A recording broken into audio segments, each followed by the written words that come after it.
నమస్కారం. అద్దంకి న్యూస్‌కి స్వాగతం. ఈరోజు ముఖ్యాంశాలు.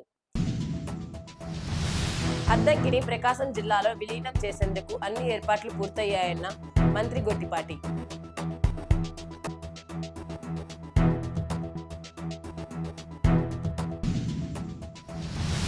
ఎన్ఎస్పి కాలువ కట్ట మీద ఆక్రమణల తొలగింపుకు మున్సిపల్ అధికారులు డెడ్ లైన్ 25లోగా తొలగించాలని హితవు.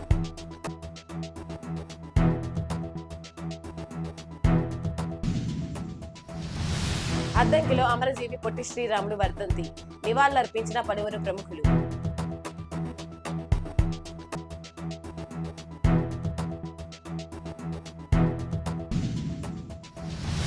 ప్రజల కోరిక మేరకు అద్దంకి నియోజకవర్గాన్ని ప్రకాశం జిల్లాలో కలిపామని విద్యుత్ శాఖ మంత్రి గొట్టిపాటి రవికుమార్ తెలిపారు.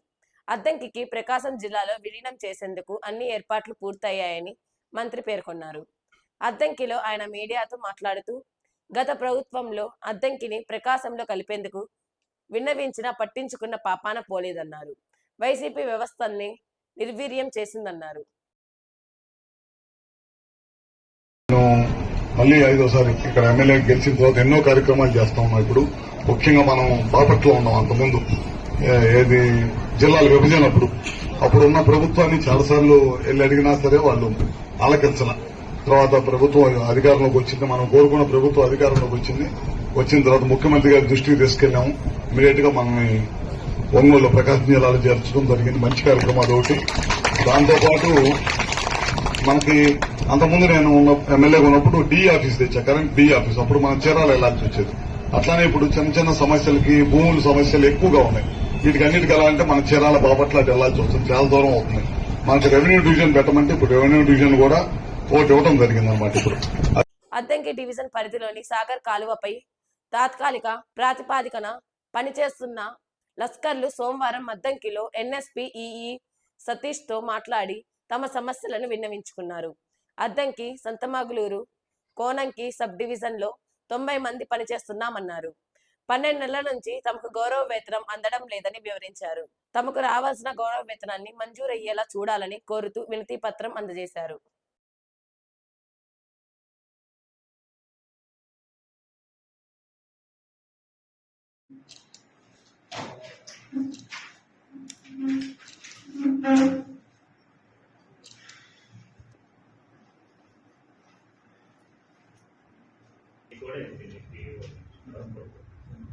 గవర్నమెంట్ ఎప్పుడు రిలీజ్ చేస్తే ఎవరికి 3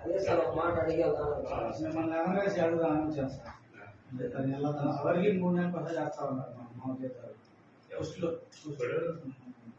మీతో పాటు వర్క్స్ కూడా చేస్తున్నారు. వాళ్ళకి కూడా పేమెంట్ కాదు, వాళ్ళు కూడా ఎదురు చూస్తున్నారు. అద్దంకి మున్సిపాలిటీ పరిధిలో ఎన్ఎస్పి కాలువ కట్ట మీద స్థలాలను ఆక్రమించుకొని నివాసాలు ఉంటున్న వారు ఈ నెల 25 కల్లా ఖాళీ చేయాలని కమిషనర్ రవీంద్ర సూచించారు. ఎన్ఎస్పి కాలువ కట్టపై అద్దంకికి మినీ బైపాస్ రోడ్డు మంజూరైనందున రోడ్డు నిర్మాణానికి ఆటంకం లేకుండా ఆక్రమణలను తొలగిస్తున్నట్లు కమిషనర్ తెలిపారు. ఉన్న ఫలంగా ఖాళీ చేయమంటే ఎలా అంటూ అక్రమదారులు ప్రశ్నిస్తున్నారు.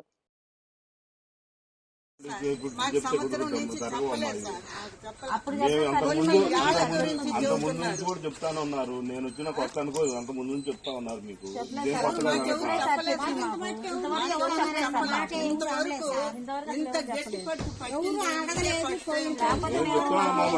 వెళ్ళిపోవాలా 25 కల్లా వెళ్ళిపోవాలా.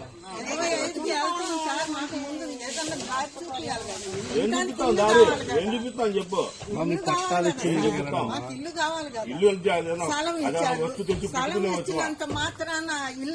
మరి చేసుకోవాలి మీరు. గవర్నమెంట్ స్థలం మీ స్థలం కాదు కదా. ఇప్పటికైనా గవర్నమెంట్ స్థలం నీది కాదు కదా. లేదమ్మా, మీకు 20 తారీఖు తర్వాత ఉంటారు చెప్తా ఉన్నాను. 20 తారీఖు తర్వాత ఉంటామని మేము చెప్పటం కట్టుకోవటానికి ఇల్లు కట్టుకోవటానికి ఈ నెల 31 నుంచి జనవరి 4వ తేదీ వరకు విశాఖపట్నంలో సిఐటియు ఆల్ ఇండియా మహాసభలు జరగనున్నాయి. ఈ నేపథ్యంలో మహాసభలను జయప్రదం చేయాలని కోరుతూ సోమవారం అద్దంకి మున్సిపల్ కార్యాలయం వద్ద జెండాను ఆవిష్కరించారు. కార్మిక హక్కుల సాధన, భవిష్యత్ పోరాటాల రూపకల్పన కోసం జరుగుతున్న మహాసభలను జయప్రదం చేయాలని నాయకుడు తంగిరాల వెంకటేశ్వర్లు పిలుపునిచ్చారు. అవును, ఈరోజు మున్సిపల్ వర్కర్స్ యూనియన్ ఆధ్వర్యంలో మున్సిపల్ ఆఫీస్ దగ్గర సిఐటి జెండా ఆవిష్కరణ నిర్వహించడం జరుగుతూ ఉంది. ఈ కార్యక్రమంలో పాల్గొంటూ వచ్చినందుకు అందరికీ ప్రత్యేకమైనటువంటి అభినందనలు తెలియజేస్తూ జెండా ఆవిష్కరణని నేను ఆవిష్కరిస్తూ జరుగుతూ ఉన్నాను. జయప్రదం చేయండి సిఐటి ఆల్ ఇండియా మహాసభలను, జయప్రదం చేయండి సిఐటి ఆల్ ఇండియా మహాసభలను, జయప్రదం చేయండి సిఐటి ఆల్ ఇండియా విశాఖపట్నంలో జరుగుతున్న మహాసభలను, జయప్రదం చేయండి విశాఖపట్నంలో జరుగుతున్న సిఐటి ఆల్ ఇండియా మహాసభలను.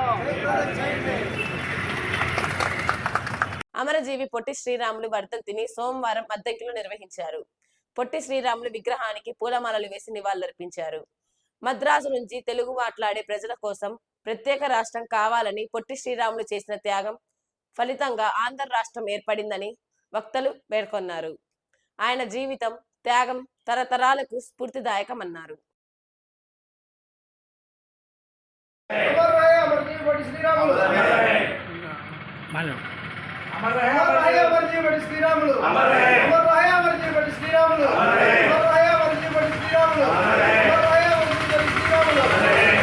అద్దంకి పట్టణంలో ఎన్ఎస్పి కార్యాలయ ఆవరణలో 2 రోజుల పాటు జరిగిన ఉమ్మడి ప్రకాశం జిల్లా స్థాయి బాల్ బ్యాడ్మింటన్ పోటీలు ఆదివారం ముగిశాయి. ఈ పోటీల్లో అద్దంకి పట్టణానికి చెందిన బాబు జట్టు ప్రథమ స్థానంలో నిలిచింది. వైదన గ్రామానికి చెందిన శ్రీనివాస్ దంపతులు జట్టు ద్వితీయ స్థానంలోనూ నిలిచారు. విజేతలకు ఎన్ఎస్పి ఈఈ సతీష్ ముఖ్య అతిథిగా పాల్గొని బహుమతులు ప్రదానం చేశారు. అద్దంకి పోలీస్ స్టేషన్ పరిధిలోని మోదేపల్లి గ్రామ పరిధిలో భూ సరిహద్దు వివాదం జరిగినట్లు అద్దంకి సిఐ సుబ్బరాజు తెలిపారు.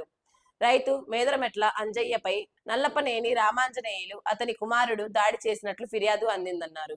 ఘటనలో అంజయ్యకు గాయాలయ్యాయని, భర్తను కాపాడేందుకు వచ్చిన ఆయన భార్యపై కూడా దాడి జరిగినట్లు చెప్పారు. ఈ ఘటనపై కేసు నమోదు చేసి దర్యాప్తు కొనసాగుతున్నట్లు సిఐ తెలిపారు. అద్దంకి న్యూస్ సమాప్తం. తిరిగి రేపటి న్యూస్ కలుద్దాం. అంతవరకు సెలవు. నమస్కారం.